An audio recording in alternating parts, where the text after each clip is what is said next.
Welcome to Smart Exam Preparation, your smart path to exam success. नमस्कार।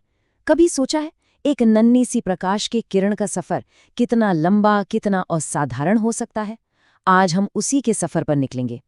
ये एक ऐसी कहानी है जो ये तय करती है कि हम अपनी दुनिया को देखते कैसे हैं। देखिए, ये सवाल सुनने में जितना सीधा लगता है ना, इसका जवाब उतना ही गहरा और दिलचस्प है। और ये जवाब छिपा है फिजिक्स के कुछ बहुत ही बुनियादी सिद्धांतों में। तो चलें फिर इस रहस्य को सुलझाने के लिए प्रकाश की एक किरण के साथ उसके इस कमाल के सफर पर। तो किसी भी सफर की शुरुआत होती है पहले कदम से, और हमारा पहला कदम है ये समझना कि आखिर ये प्रकाश है क्या चीज। हाँ, ये सुनने में थोड़ा अजीब लगता है ना, कि प्रकाश जो हमें सब कुछ दिखाता है वो खुद अदृश्य है। देखिए, ये बस ऊर्जा का एक रूप है। ये किसी बल्ब या सूरज जैसे स्रोत से निकलता है, चीजों से टकराता है और फिर हमारी आंखों तक पहुंचता है, और बस हमें वो चीज दिख जाती है। यही वजह है कि एक बिल्कुल अंधेरे कमरे में हमें कुछ नहीं दिखता। क्यों? क्योंकि वहां कोई प्रकाश है ही नहीं जो चीजों से टकराकर हमारी आंखों तक वो जानकारी ला सके। अब प्रकाश का जो स्वभाव है ना, वो बड़ा ही पेचीदा है। वैज्ञानिक कहते हैं कि इसकी दोहरी प्रकृति है। मतलब कभी तो ये एक लहर, एक तरंग की तरह बर्ताव करता है, तो कभी छोटे छोटे ऊर्जा के कणों की तरह। और सबसे कमाल की बात जानते हैं क्या है? इसे चलने के लिए, सफर करने के लिए हवा, पानी, किसी भी चीज की जरूरत नहीं है। ये तो गहरे अंतरिक्ष के खालीपन में भी बड़े आराम से सफर कर सकता है। अच्छा, एक और मजेदार बात, प्रकाश की रफ्तार हमेशा एक जैसी नहीं रहती। जी हाँ, ये इस बात पर निर्भर करता है कि वो किस चीज से गुजर रहा है। जैसे निर्वात में, मतलब जहाँ कुछ भी नहीं है, वहाँ ये अपनी सबसे तेज रफ्तार लगभग 3 लाख किलोमीटर प्रति सेकंड से चलता है। लेकिन जैसे ही ये पानी या कांच जैसी किसी घनी चीज में घुसता है, इसकी रफ्तार कम हो जाती है। चलिए, अब कहानी में थोड़ा और आगे बढ़ते हैं। हमारी प्रकाश की किरण अब तक तो सीधे रास्ते पर थी, पर अब उसके सामने पहली बाधा आने वाली है। देखते हैं क्या होता है। तो सोचिए, हमारी प्रकाश की किरण तेजी से आ रही है और धड़ाम, वो किसी सतह से टकरा जाती है। अब वो एक दौराहे पर है, उसके पास दो ही रास्ते हैं। या तो वो सतह से टकराकर वापस लौट जाए, या फिर हिम्मत दिखाए और उसके आर पार निकल जाए। पहला रास्ता तो बड़ा सीधा साधा है, परावर्तन। मतलब प्रकाश की किरण आती है किसी चमकदार सतह, मान लीजिए शीशे से टकराती है, और बस टकराकर वापस उछल जाती है, बिल्कुल एक गेंद की तरह। इसी की वजह से तो हम शीशे में खुद को देख पाते हैं। अब जो दूसरा रास्ता है वो थोड़ा ज्यादा दिलचस्प है, अपवर्तन। ये तब होता है जब प्रकाश की किरण एक मीडियम से दूसरे में जाती है, जैसे हवा से पानी के अंदर। जब ऐसा होता है ना, तो किरण सीधी नहीं जाती, वो थोड़ी मुड़ जाती है, अपनी दिशा बदल लेती है। कभी पानी के ग्लास में रखी पेंसिल टेढ़ी दिखी है? वो इसी अपवर्तन का कमाल है।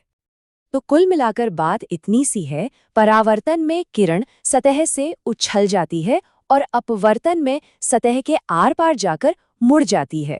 और प्रकाश का लगभग सारा खेल इन्हीं दो आसान सी क्रियाओं पर टिका है। लेकिन सोचिए, क्या हो अगर प्रकाश किसी चीज के अंदर जाके फंस जाए, बाहर ही ना निकल पाए?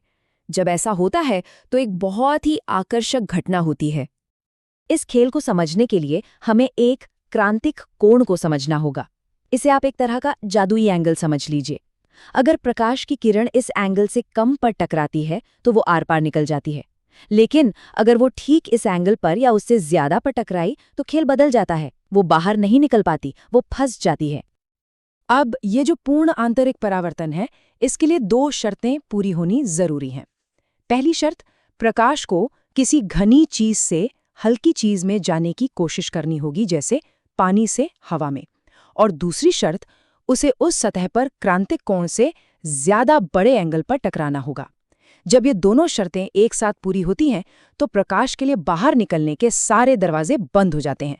वो पूरी तरह से वापस उसी माध्यम में कैद होकर रह जाता है। और ये सिर्फ कोई किताबी सिद्धांत नहीं है, हम इसे हर रोज देखते हैं। रेगिस्तान में जो दूर पानी होने का भ्रम होता है, जिसे मरीचिका कहते हैं, वो इसी से होता है। एक हीरा जो इतना जगमगाता है, उसकी चमक का राज भी यही है।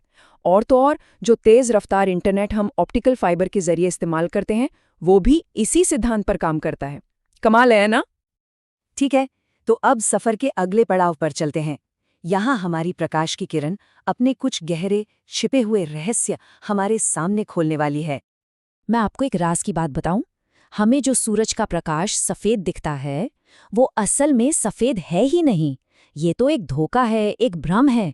असल में ये कई अलग अलग रंगों का एक खूबसूरत मिश्रण है जो मिलकर हमारी आंखों को सफेद होने का एहसास देता है।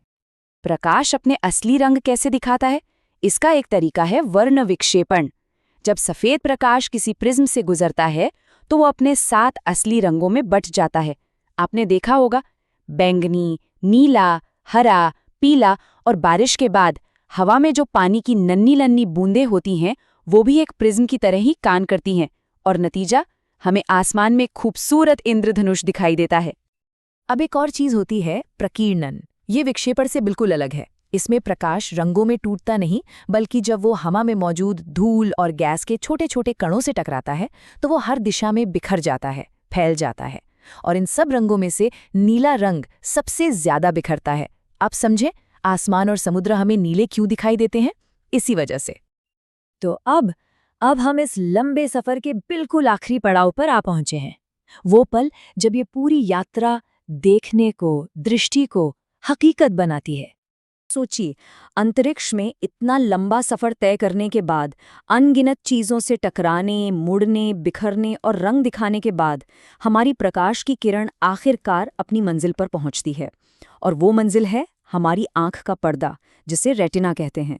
यहीं पर वो अपने साथ लाई हुई सारी जानकारी से एक तस्वीर बना देती है। और ये बात हमें वापस वहीं ले आती है जहां से हमने शुरुआत की थी, हमारी पहली परिभाषा पर। लेकिन अब हम इस एक लाइन के पीछे की कहानी जानते हैं।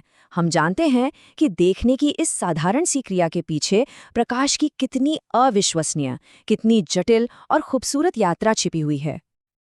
तो अगली बार जब अपनी आंखें खोलें तो एक पल के लिए जरूर सोचिएगा उस नन्ही सी प्रकाश की किरण के बारे में, जिसने अरबों किलोमीटर्स का सफर तय किया, सिर्फ इसलिए ताकि आप दुनिया को देख सकें। और फिर खुद से ये सवाल पूछिएगा, अगर प्रकाश न होता तो क्या हमारा अस्तित्व भी संभव होता? Lecture infographic.